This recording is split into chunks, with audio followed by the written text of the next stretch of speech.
வதக்கிறதுக்கு ஒரு பேன் வச்சுட்டு அதில் கொஞ்சம் எண்ணெய் ஊற்றிக்கலாம். பார்த்திங்கன்னா ஒரு அரை ஸ்பூன் அளவுக்கு சோம்பு, ஒரு ஏலக்காய், ஒரு துண்டு பட்டை, ஒரு கிராம்பு, அடுத்து பார்த்திங்கன்னா ஒரு சின்ன துண்டு இஞ்சியை இது போல் பொடியாக கட் பண்ணியிருக்கேன். அடுத்து ஒரு 10 போல் பூண்டு பல், ஒரு பெரிய வெங்காயம், அடுத்து 3 பச்சை மிளகாய். இப்போ இதை வதக்கிடலாம்.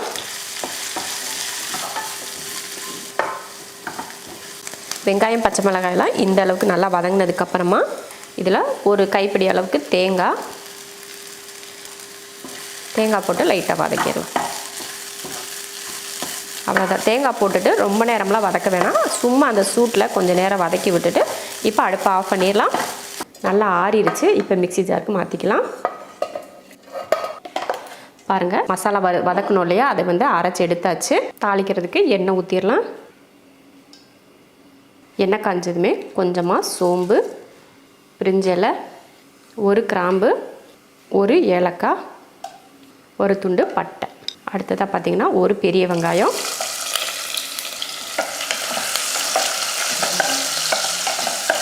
வெங்காயம் பார்த்திங்கன்னா நல்லா வதங்கிருச்சு. நான் பார்த்திங்கன்னா 3 தக்காளியை வெட்டி எடுத்திருக்கேன், அதையே சேர்த்துக்கலாம். தக்காளி பார்த்திங்கன்னா நல்லா வதங்கிருச்சு. கொஞ்சமாக மஞ்சள் தூள், அரை ஸ்பூன் அளவுக்கு மல்லித்தூள். இதில் வந்து நான் வந்து மிளகாத்தூள் சேர்த்துக்கல. எதுக்காகனா நம்ம வந்து மசாலா வந்து வதக்கிறப்ப பார்த்திங்கன்னா அதில் வந்து பச்சை மிளகாய் போட்டு வதக்கியிருக்கோம் இல்லையா, அதில் இருக்க காரமே போதும். அதனால தான் நான் எக்ஸ்ட்ரா காரம் வந்து சேர்த்துக்கல. இதுலேயே காரம் அதிகம் இருக்கும். இப்போ நம்ம அரைச்ச மசாலாவை இதில் சேர்த்துருவோம். மசாலா போட்டு இது போல் நல்லா கலந்து விட்டுட்டு நம்ம தண்ணி சேர்த்துக்கணும். நம்ம மற்ற மசாலாலாம் போட்டு அதிக நேரம் வதக்கும் இல்லையா, அந்த மாதிரியெல்லாம் வதக்க தேவையில்லை. சும்மா அந்த தக்காளி கூட கலக்கிறதுக்காக லைட்டாக வதக்கி விட்டுட்டு இப்போ தேவையான தண்ணி சேர்த்துருவோம்.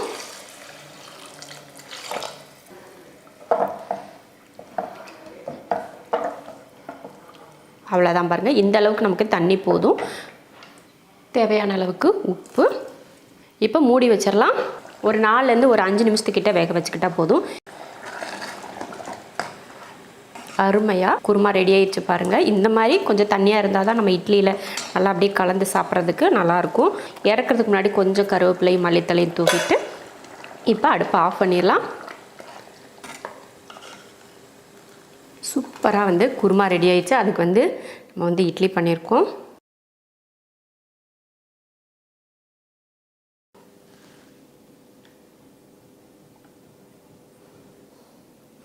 நல்லா இட்லிக்கு நிறச்சி இப்படி ஊற்றினா சூப்பராக இருக்கும் சாப்பிட்றதுக்கு.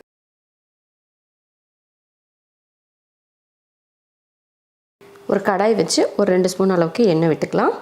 இதில் ஒரு 10 போல் சின்ன வெங்காயம், ஒரு 4-5 பூண்டு, ஒரு துண்டு பட்டை, ஒரு கிராம்பு, ஒரு 1/4 ஸ்பூன் அளவுக்கு சோம்பு, ஒரு 1/4 ஸ்பூன் கசகசா, ஒரு 1 ஸ்பூன் அளவுக்கு இதில் பொட்டுக்கடலை சேர்த்துக்கலாம்.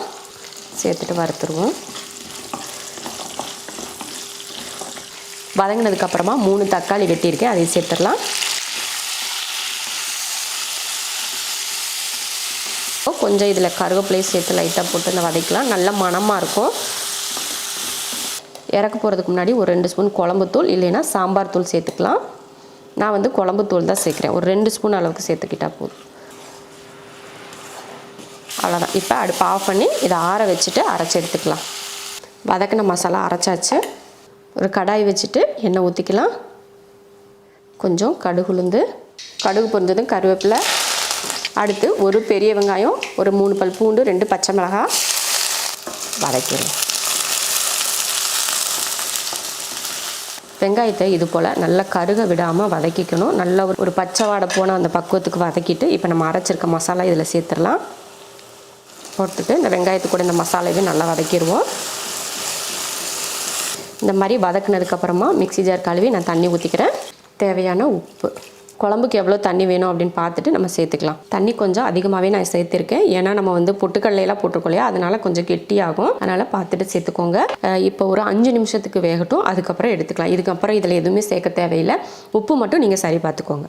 சூப்பராக பார்த்தீங்கன்னா நல்ல பக்குவத்துக்கு வந்துருச்சு. இந்த மாதிரி நம்ம எடுத்து ஊற்றினா இந்த மாதிரி இருக்கணும். ரொம்ப கிரேவி பக்குவத்துக்கும் இருக்கக்கூடாது, ரொம்ப தண்ணியாகவும் இருக்காமல் இந்த மாதிரி இருந்துச்சுன்னா நம்ம இட்லிக்கு ஊற்றி சாப்பிட நல்லாயிருக்கும். இதை சாதத்துக்கும் நீங்கள் ஊற்றி சாப்பிட்லாம். காலையில் ஒரு இந்த குழம்பு தக்காளி குழம்பு வச்சிட்டிங்கன்னா இட்லி தோசைக்கு சாப்பிட்டுட்டு அதுக்கப்புறமா மதியத்துக்கு சாப்பாட்டுக்கு ஊற்றி சாப்பிட்டுக்கலாம். இது கூட ஏதாவது வத்தல் வடகம் இல்லைன்னா முட்டை பொரிச்சுக்கிட்டா கூட போதும்.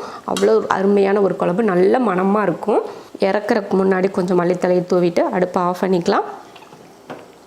அவ்வளோதான். அருமையாக இந்த மாதிரி சுட சுட இட்லி செஞ்சு இதுக்கு மேலே நம்ம தக்காளி குழம்பு இந்த மாதிரி ஊற்றி சாப்பிட்டா எத்தனை இட்லி சாப்பிட்றோன்னு நமக்கே கணக்கு தெரியாது, அவ்வளோ சாப்பிடுவோம்.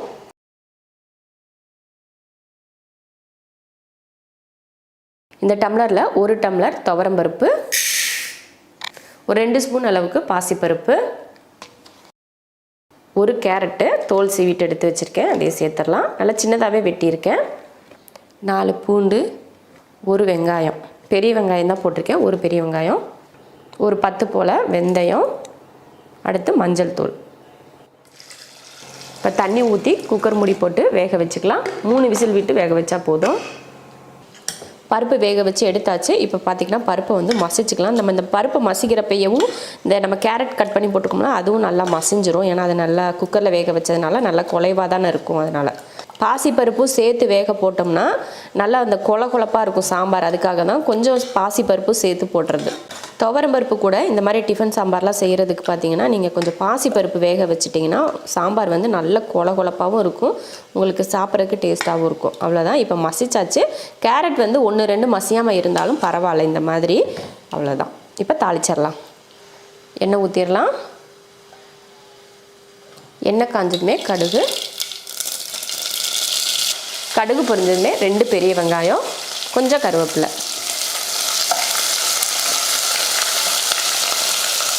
வெங்காயம் இந்த அளவுக்கு வதங்கினதுமே 3 தக்காளி, கொஞ்சம் உப்பு வதக்கி விட்ருவோம். நல்லா அந்த தக்காளி வெங்காயமும் சேர்ந்து நல்லா வதங்கட்டும். அதுக்கப்புறமா நம்ம மற்றதெல்லாம் சேர்ப்போம்.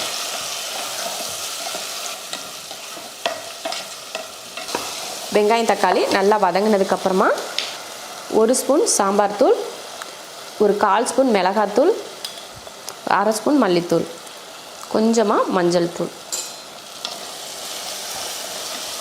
இப்போ கொஞ்சம் புளி சேர்த்துடலாம். ஒரு நெல்லிக்காய் அளவுக்கு புளி எடுத்து கரைச்சி வச்சுருந்தேன், அதை சேர்த்துட்டு இப்போ இதில் கொஞ்சம் தண்ணி ஊற்றிடலாம். ஒரு 2-3 நிமிஷத்துக்கு நல்லா வேகட்டும். அதுக்கப்புறமா நம்ம பருப்பு சேர்த்துடலாம். இதில் மசால் போட்டதுக்கப்புறமா 2-3 நிமிஷத்தில் நல்லா கொதிச்சிட்ருக்கு. இந்த டைமில் நம்ம வேக வச்சுருக்கோம் இல்லையா பருப்பு, அதை சேர்த்துடலாம். கொஞ்சம் தண்ணியும் சேர்த்துடலாம்.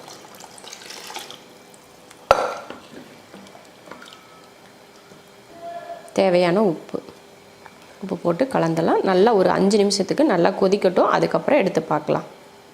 பார்த்திங்கன்னா ஒரு 5 நிமிஷத்துக்கிட்ட நல்லா கொதித்து வெந்துட்டுருக்கு. இப்போ இறக்கிடலாம். ரொம்பையும் நம்ம அதிக நேரமும் வேக வைக்க தேவையில்லை, ஏன்னா காய்கறி எதுவும் நம்ம சேர்க்கல இல்லையா. அதனால் இறக்குறதுக்கு முன்னாடி கொஞ்சம் மல்லித்தலையும் கொஞ்சம் கருவேப்பிலையும் தூவிட்டு அடுப்பை ஆஃப் பண்ணிடலாம். அவ்வளோதான். அருமையான ஒரு இட்லிக்கு சாம்பார் ரெடி ஆயிடுச்சு. இட்லி தோசைக்கு இந்த மாதிரி சாம்பார் செஞ்சால் ரொம்ப நல்லாயிருக்கும். அதே போல் ரொம்ப கெட்டியாகவும் இருக்கக்கூடாது, இது போல் தண்ணியாக இருந்தால் தான் நம்ம இட்லியில் ஊற வச்சு சாப்பிட்றதுக்கு நல்லாயிருக்கும். இட்லி ஊற்றி நிறைய சாம்பார் ஊற்றி அதில் ஊற வச்சு சாப்பிட்டா அவ்வளோ ருசியாக இருக்கும். இல்லை ஆவி பறக்க இட்லி செஞ்சு இதே போல் தண்ணியாக எம்டி சாம்பார் செஞ்சு இட்லியில் ஊற்றி சாப்பிட்டிங்கன்னா சொல்லவே வேணாம், அந்தளவுக்கு நமக்கு அட்டகாசமான ஒரு டேஸ்ட்டில் இருக்கும். அதை சாப்பிட்றப்ப இன்னும் வேணும்னு தோணும், அந்த மாதிரி இருக்கும். ஒரு காலையில் நேரத்தில் இல்லை நீங்கள் நைட்டில் இந்த மாதிரி இட்லி பண்ணிங்கன்னா ரொம்ப ஈஸியான முறையில் இந்த மாதிரி நீங்கள் சாம்பார் செஞ்சிடலாம்.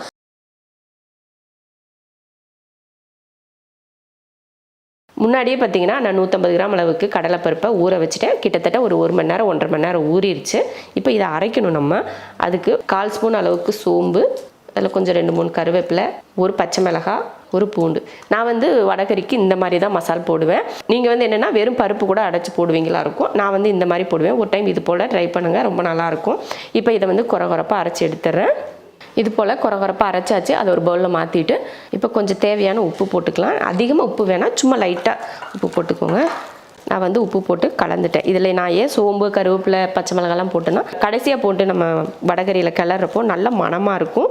அதுக்காக தான். சரி, நம்ம இதை வந்து பொரிச்சு எடுத்துடலாம்.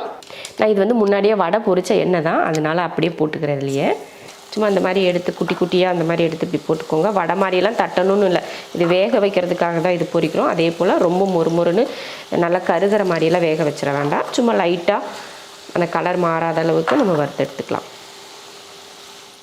நல்லா இந்த மாதிரி வறுத்தாச்சு. வேக வைக்கிற மாதிரி இந்த மாதிரி வறுத்தா போதும். நம்ம வடைக்கெல்லாம் வறுப்போம்ல, ரொம்ப மொறுமொறுன்னு கலர் மாதிரி கோல்டன் கலரில் வரணும் அந்த மாதிரிலாம் வேண்டாம். இந்த அளவுக்கு வறுத்து எடுத்துக்கிட்டால் போதும்.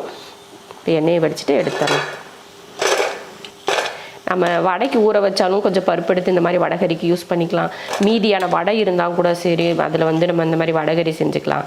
என்ன மாதிரி வேணாலும். இல்லை இதுக்குனே தான் நம்ம ஊற வச்சு செய்யணும் அப்படின்ற கட்டாயம்லாம் கிடையாது. அவ்வளோதான், வடை பொரிச்சு எடுத்தாச்சு. இப்போ நம்ம தாளிச்சிடலாம். ஒரு கடாய் வச்சுட்டு எண்ணெய் ஊற்றிக்கலாம். எண்ணெய் பொரிஞ்சதுமே ஒரு 1/4 ஸ்பூன் சோம்பு, 2 பட்டை, 2 ஏலக்காய், 2 கிராம்பு, அடுத்து ஒரு பிரிஞ்சி இலை, கொஞ்சம் கருவேப்பிலை, ஒரு பெரிய வெங்காயம். இதை வதக்கிடுவோம். வெங்காயம் இந்த அளவுக்கு வதங்கினதுக்கப்புறமா இதில் ஒரு 1/2 ஸ்பூன் அளவுக்கு இஞ்சி பூண்டு பேஸ்ட்டு சேர்த்துக்கலாம்.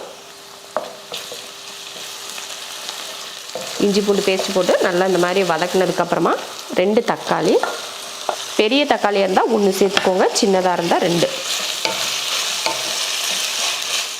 வெங்காயம் தக்காளி நல்லா வதங்கிடுச்சு. இந்த டைமில் மசாலா சேர்த்துக்கலாம். கொஞ்சம் மஞ்சள் தூள், 1/2 ஸ்பூன் மிளகாத்தூள், காரத்தை பொறுத்து மிளகாத்தூள் சேர்த்துக்கோங்க, 1 ஸ்பூன் மல்லித்தூள், அடுத்து 1/4 ஸ்பூன் கரம் மசாலா.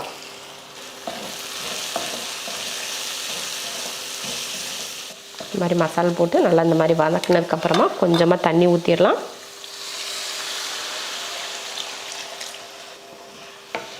இது கொதிச்சதுக்கப்புறமா நம்ம வடை பொரிச்சோம் இல்லையா, அதை சேர்க்குறப்ப நமக்கு வந்து கெட்டியாயிரும். அதனால் கொஞ்சம் தண்ணி அதிகமாகவே சேர்த்துக்கிறேன். கொதித்து வேகட்டும்.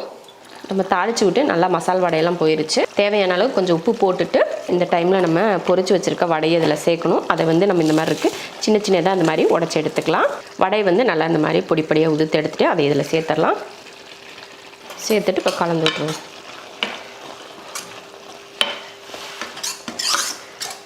அவ்வளோதான் பாருங்கள். தண்ணி அதிகமாக விட்டுருந்தாலுமே இந்த மாதிரி வடையை போடுறப்போ நல்லா வந்து கெட்டி சேர்ந்துடும். அதனால் நீங்கள் தண்ணி அதிகமாகிடுச்சு அப்படின்னு சொல்லலாம் ஃபீல் பண்ண தேவையில்லை. ஒரு 2 நிமிஷத்துக்கு இந்த மாதிரி வடை போட்டு இந்த மாதிரி வதக்கிக்கிட்டால் போதும். அவ்வளோதான். இப்போ இறக்கலாம். இறக்குறதுக்கு முன்னாடி கொஞ்சமாக மல்லித்தலையை தூவிட்டு இறக்கிடலாம். அவ்வளோதான், அருமையான ஒரு வடைகறி ரெடி ஆயிடுச்சு. நான் வந்து வடகரி பார்த்திங்கன்னா இந்த மாதிரி நல்லா கெட்டியாக தான் செஞ்சுருக்கேன். நம்ம எவ்வளோ நேரம் ஆக ஆக அது வந்து எவ்வளோ தண்ணி இருந்தாலும் கெட்டி ஆகிட்டே தான் இருக்கும். நான் வந்து இட்லிக்கு சூப்பரான ஒரு வடகரி, சூப்பராக ஒரு இட்லியும் ஒரு வடகரியும் அருமையான ஒரு டேஸ்ட்டில் ரெடி பண்ணிட்டோம்.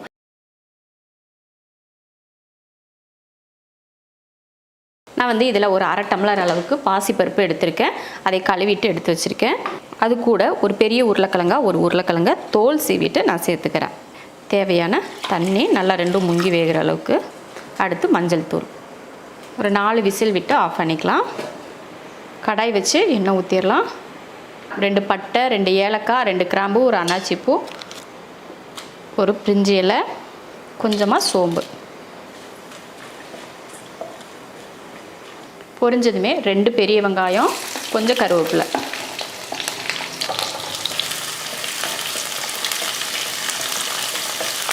வெங்காயத்தை இது போல் வதக்கிக்கணும், ரொம்ப கருக விட்டுறக்கூடாது. இதில் ஒரு 1/4 ஸ்பூன் அளவுக்கு இஞ்சி பூண்டு பேஸ்ட்டு சேர்த்துடலாம். நல்லா இஞ்சி பூண்டு பேஸ்ட்டு போட்டு அதை பச்சை வாடை போனதுக்கப்புறமா தக்காளி சேர்த்துக்கலாம். ஒரு 2 தக்காளி, சின்னதாக 2. பருப்பும் உருளைக்கிழங்கும் நான் ஒன்றாவே வேக வச்சுட்டேன். தனியாலாம் எடுத்து போட வேணாம், எல்லாம் ஒன்றாவே போட்டுக்கலான்ட்டு. இப்போ பார்த்திங்கன்னா லைட்டாக மசிச்சு விட்டுறலாம். உருளைக்கிழங்கு வந்து நான் சின்னதாக தான் போட்டிருக்கேன், சும்மா ஒரே ஒரு மாதிரி. அவ்வளோதான், நல்லா வெந்திருக்கு பாருங்கள். அவ்வளோதான், பருப்பு வந்து இப்போ ரெடியாக இருக்குது பாருங்கள். இந்த மாதிரி தான் உருளைக்கிழங்கு நம்ம தனியாக மசிச்சு போட்டாலும் இப்படி தான் 1-2 போடுவோம். அதே போல் தான் இந்த பாருங்கள், கொஞ்சம் சின்னதாக அப்படியே இருக்குது. அவ்வளோதான், பருப்பு ரெடி. ஒரு துண்டு அளவுக்கு தேங்காய் சின்னதாக வெட்டியிருக்கேன். 1 ஸ்பூன் பொட்டுக்கடலை, சோம்பு 1/2 ஸ்பூன், அடுத்து 2 பச்சை மிளகாய், ஒரு 3 போல் முந்திரி பருப்பு. இப்போ இப்போ இதை தண்ணி ஊற்றி அரைச்சி எடுத்துடலாம். தக்காளி பார்த்திங்கன்னா நல்லா வதங்கிருச்சு, ரொம்பையும் மசிய விட வேண்டாம், சும்மா அந்த சாஃப்டாக வதங்கினா போதும். இப்போ நம்ம வேக வச்சோம் இல்லையா பருப்பு உருளைக்கிழங்கு, அதையும் சேர்த்துடலாம். அடுத்து தேங்காய் அரைச்சோம் இல்லையா அதையும் சேர்த்துடலாம். அடுத்து தேவையான தண்ணி, உப்பு தேவையான அளவுக்கு சேர்த்துட்டு இதை கலந்து விட்டுறலாம். அரைச்சாச்சு, ஒரு 5 நிமிஷத்துக்கு வேகட்டும், அதுக்கப்புறம் எடுத்து பார்த்துக்கலாம். நல்லா கடப்பை நல்லா வெந்துருச்சு. நான் தக்காளி அதிகமாக போட மாட்டாங்க, நான் கொஞ்சம் புளிப்புக்காக கொஞ்சம் தக்காளி ஒரு தக்காளி எக்ஸ்ட்ரா போட்டிருக்கேன். புளிப்புக்கு பதில் கொஞ்சம் லெமன் கூட நீங்கள் புளியறதுனா கூட புளிஞ்சிக்கலாம், அவ்வளோதான். இறக்கிறதுக்கு முன்னாடி கொஞ்சம் மல்லித்தலை தூவிட்டு இறக்கி விட்டுறலாம். இப்போ அடுப்பு ஆஃப் பண்ணிடுவோம். அருமையான ஒரு கடப்பா ரெடி. நான் என்னோடய ஸ்டைலில் நான் இப்படி தான் வீட்டில் பண்ணுவேன் அப்படிங்கிறதுக்காக செஞ்சு காட்டியிருக்கேன். நல்லா சுட சுட இட்லி செஞ்சு இது போல் கும்பகோணம் கடப்பா செஞ்சோம்னா கார சட்னியோ தேங்காய் சட்னியோ இதெல்லாம் எக்ஸ்ட்ரா தேவைப்படாது. இந்த ஒரே கடப்பா மட்டுமே போதும், ரொம்ப அருமையாக இருக்கும். இது இட்லிக்கும் நல்லாயிருக்கும், தோசைக்கும் ரொம்ப நல்லாயிருக்கும்.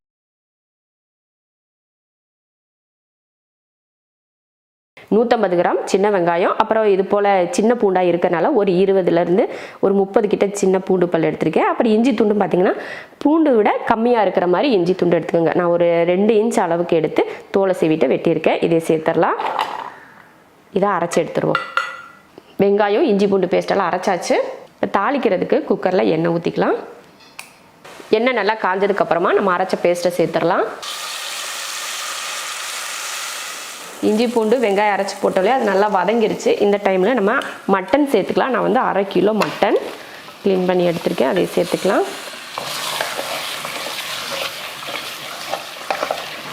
மட்டன் போட்டதுக்கப்புறமா மீடியம் சைஸில் ஒரு தக்காளி, தேவையான உப்பு, கொஞ்சமாக மஞ்சள் தூள் இதெல்லாம் போட்டு நல்லா வதக்கி விடுவோம். நல்லா ஒரு 5 நிமிஷத்துக்கிட்ட இந்த மட்டனை நல்லா வதக்கி விட்ருவோம். மட்டன் நல்லா வதங்கி அந்த தண்ணி வற்றி எண்ணெய் பிரிஞ்சு வர ஆரம்பிச்சிருச்சு. இந்த டைமில் 1/2 ஸ்பூன் அளவுக்கு மிளகாத்தூள், 1 ஸ்பூன் மல்லித்தூள். அடுத்து பார்த்திங்கன்னா நான் சக்தி மட்டன் மசாலா தான் யூஸ் பண்ணுறேன். நான் சிக்கனுக்காக இருந்தாலும் சரி மட்டனுக்காக இருந்தாலும் சரி சக்தியில் தான் நான் வாங்குவேன்.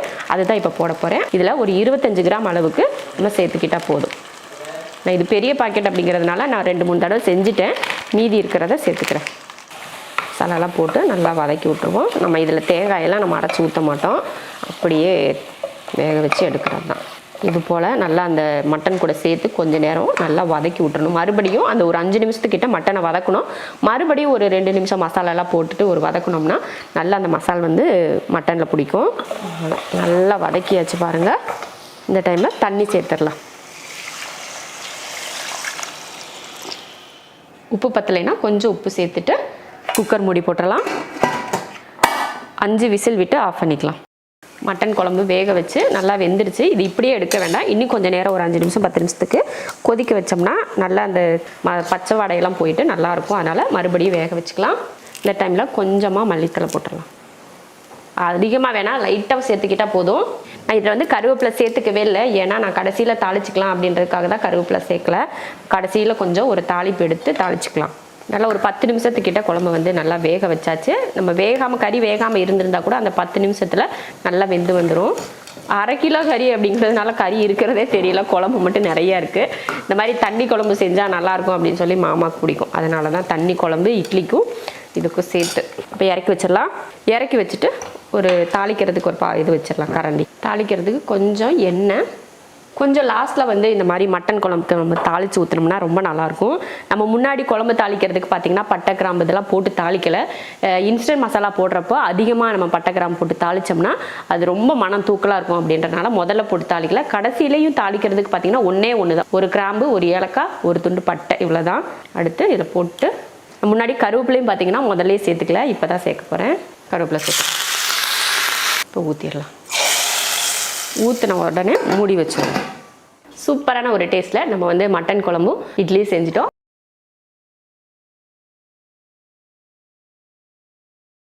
5 தக்காளி வெட்டி எடுத்திருக்கேன், அதை குக்கரில் சேர்த்துடலாம். அடுத்ததாக ஒரு 100 கிராம் அளவுக்கு சின்ன வெங்காயம் நம்ம கையில் நல்லா நிறச்சி ஒரு கையளவுக்கு வெங்காயம் எடுத்து உரிச்சிருக்கேன், அதையும் முழுசாகவே சேர்த்துக்கலாம். அதுக்கப்புறம் பார்த்திங்கன்னா நான் கொஞ்சம் இந்த மாதிரி நம்ம கையில் இந்த மாதிரி ஒரு கையளவுக்கு பாசிப்பருப்பு எடுத்திருக்கேன், அதையும் சேர்த்துருவோம். அடுத்து பூண்டு சேர்த்துடலாம். அடுத்து ஒரு அரை ஸ்பூன் அளவுக்கு மிளகாத்தூள், சாம்பார் தூள் 1 ஸ்பூன், கொஞ்சமாக மஞ்சள் தூள், தேவையான உப்பு. இப்போ இதை தண்ணி ஊற்றிடுவோம்.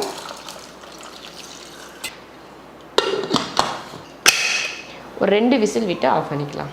தக்காளி வந்து நல்லா வெந்துருச்சு. தக்காளியும் பருப்பும் நல்லா வெந்திருக்கு பாருங்கள். நல்லா கடைஞ்சி விட்டுறலாம். பருப்பு மத்து வச்சு இல்லைன்னா கரண்டி வச்சு கூட நீங்கள் இந்த மாதிரி கலந்து விட்டுக்கலாம். தண்ணி அதிகமாக இருந்தால் கொஞ்சம் வடித்து வச்சுட்டு இந்த மாதிரி பருப்பு மத்து வச்சு கடைஞ்சிக்கோங்க. இல்லைன்னா கரண்டி வச்சு கூட நீங்கள் மசிச்சு விட்டுக்கலாம். இப்போ ரெடி ஆயிடுச்சு. இப்போ தாளிச்சிடலாம். தாளிக்கிறதுக்கு ஒரு பாத்திரம் வச்சுட்டு எண்ணெய் ஊற்றிக்கலாம். எண்ணெய் காஞ்சதுமே கொஞ்சம் கடுகு, கொஞ்சமாக வெந்தயம், கொஞ்சமாக சீரகம், இந்த 3மே போட்டு தாளிச்சிங்கன்னா அந்த மணம் வந்து ரொம்ப நல்லாயிருக்கும்.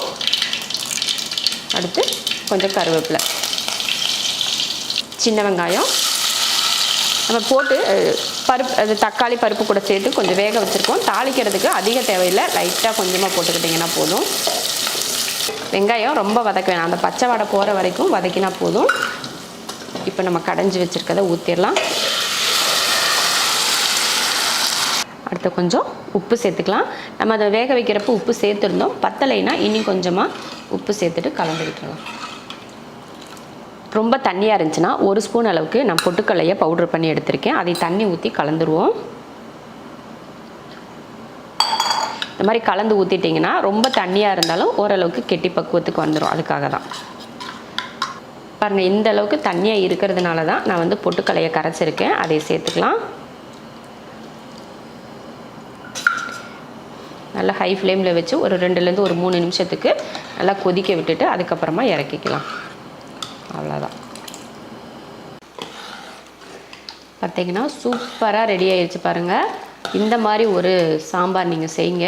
நம்ம எப்பயுமே பருப்பு போடாமல் சாம்பார் வந்து தக்காளியில் வந்து செய்வோம். ஆனால் அது கூட கொஞ்சமாக பாசிப்பருப்பு, சும்மா ஒரு 2 ஸ்பூன் அளவுக்கு நீங்கள் பாசிப்பருப்பு இது கூட சேர்த்துட்டிங்கன்னா அந்த டேஸ்ட் வந்து வேறு லெவலில் இருக்கும். பாருங்கள், பார்க்குறதுக்கு அந்த அப்புறம் பொட்டுக்கடலை மாவு அரைச்சி ஊற்றுனதுக்கும் பார்த்தீங்கன்னா ஓரளவுக்கு அந்த பக்குவமும் நல்லா இருக்குது பாருங்கள். இப்படி செஞ்சிங்கன்னா ரொம்ப நல்லாயிருக்கும். ஒரு முறையாவது இந்த மாதிரி நீங்கள் ட்ரை பண்ணி பாருங்கள். அவ்வளோதான். இப்போ வந்து இறக்க போகிறதுக்கு முன்னாடி கொஞ்சம் மல்லித்தலையை தூவிட்டு அடுப்பை ஆஃப் பண்ணிக்கலாம். அவ்வளோதான், அடுப்பு ஆஃப் பண்ணியாச்சு. அருமையான இட்லிக்கு ஒரு சாம்பார் ரெடி. பார்க்கவே சூப்பராக இருக்குது பார்த்தீங்களா? இது மாதிரி இட்லிக்கு ஒரு பக்கம் சாம்பாரை அப்படியே கலர்ஃபுல்லாக ஊற்றி, பார்க்குறக்கே கலர் பயங்கரமாக இருக்குது பார்த்தீங்களா? இது மாதிரி நிறைய ஊற்றி ஊற வச்சு சாப்பிட்டோம்னா அவ்வளோ நல்லாயிருக்கும்.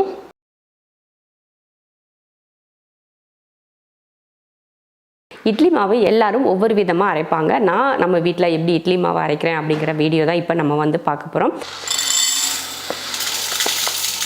நான் வந்து இட்லி அரிசி எடுத்திருக்கேன் ஊற வச்சுக்கிறதுக்கு. 2, 3, 4 இந்த படியில் 4 படி இட்லி அரிசி சேர்த்துருக்கேன். இதில் அரைப்படி உளுந்து, ஒரு அரை ஸ்பூன் அளவுக்கு வெந்தயம். இப்போ இதை கழுவிட்டு ஊற வச்சிடலாம். கழுவிட்டு தண்ணி ஊற்றியாச்சு. இது ஒரு 5 மணி நேரத்துக்கு ஊறட்டும். அதுக்கப்புறமா எடுத்து அரைச்சிடலாம். கிட்டத்தட்ட ஒரு 5 மணி நேரத்துக்கு கண்டிப்பாக ஊறணும். அப்போ தான் அரிசி உளுந்து எல்லாம் நல்லா ஊறி வரும். நான் எப்போயுமே பார்த்தீங்கன்னா அரிசி உளுந்து ஒன்றா ஊற போட்டு அரைச்சிருவேன். தனித்தனியாக ஊற போட்டு அரைக்கிறதில்ல, ஒன்றாவே போட்டுருவேன். அதனால தான் இப்படி போட்டாலும் இட்லி நல்லா வரும் அப்படின்றதுக்காக தான் எல்லாத்தையும் ஒன்றா போட்டு வச்சுருக்கேன். நல்லா அரிசி வந்து 5 மணி நேரம் இல்லை, ஒரு 6 மணி நேரம் கிட்டேயே நல்லா ஊறிடுச்சு. நம்ம வந்து ஊற வைக்கிறதுக்கு முன்னாடியே கழுவிட்டு ஊற வச்சிடணும். ஊற வச்சதுக்கப்புறம் கழுவணும்னா இதில் இருக்க அந்த பசையெல்லாம் போயிடும். அதனால் முன்னாடியே கழுவிட்டு அதுக்கப்புறமா ஊற வச்சுக்கணும்.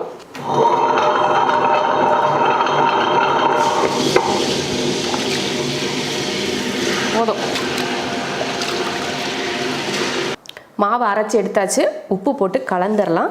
உப்பு போட்டதுக்கப்புறம் நம்ம கரண்டி வச்சு கலக்கலாம் அப்படின்லாம் கலக்காதீங்க. நல்லா நம்ம கை வச்சு நல்லா கலந்து வச்சா தான் மாவு நல்லா பொங்கி வரும். ஒரு சிலருக்கு வந்து மாவு ஆட்டி வச்சுட்டா நல்லா புளிக்காமல் அப்படியே நிற்கும், பொங்கி வராமல். மாவு வந்து இந்த மாதிரி பொங்கி வராமல் அப்படியே நிற்கும். அவங்க இந்த கரண்டியில் ஒரு சிலர் வந்து மாவு அரைச்சிட்டு கரண்டிலே வச்சு கலந்துட்டுருப்பாங்க. அந்த மாதிரிலாம் கலக்கக்கூடாது. இது போல் நல்லா கை வச்சு நல்லா உப்பு போட்டு கலந்து வச்சா தான் நல்லா பொங்கி வரும். நல்லா மாவு வந்து இட்லிக்கு மாவு அரைக்கிறது பார்த்திங்கன்னா நான் வந்து இது இட்லிக்கு தான் அரைச்சிருக்கேன். ஆனால் தோசையும் இதில் செய்யலாம். கொஞ்சம் லேசாக ரொம்ப வலுவலுப்பு இல்லாமல் நம்ம இப்படி கையில் இப்படி தொட்டு பார்த்தோம்னா லைட்டாக குறகுறப்பாக தெரியணும். அதுக்காக நிறைய குறகுறப்பு இருக்கக்கூடாது, லைட்டாக அந்த குறகுறப்பு இருக்கிற மாதிரி தான் அரைக்கணும். அவ்வளோதான், அப்படியே எடுத்து மூடி வச்சுருவோம். காலையில் எடுத்து பார்க்கலாம். நல்லா இட்லிக்கு மாவு அரைச்சோம் பார்த்தீங்களா, சூப்பராக பொங்கி வந்திருக்கு பாருங்கள். நல்லா அப்படி இந்த மாதிரி அருமையாக பொங்கி வந்திருக்கு. நம்ம உப்புமே நைட்டே போட்டு கலந்து வச்சிட்டோம். சும்மா போட்டு கலக்க வேணாம். அடுத்து நம்ம வந்து இட்லி ஊற்றுறப்ப ஒரு கலக்கிட்டு இட்லி ஊற்றிக்கலாம். இட்லி மாவு பெரிய பாத்திரத்துலேருந்து நான் சின்ன பாத்திரத்தில் மாற்றி கொஞ்சமாக தண்ணி ஊற்றி கலந்துக்கிட்டேன். ரொம்ப கெட்டியாக இருந்துச்சு, அதனால் கொஞ்சம் தண்ணி ஊற்றி கலந்துட்டு இது மாதிரி ஊற்றிக்கலாம். நான் வந்து எப்பயுமே பார்த்திங்கன்னா துணி வச்சு தான், இட்லி துணி வச்சு தான் இட்லி ஊற்றுவேன். எனக்கு அதுதான் பிடிக்குமே.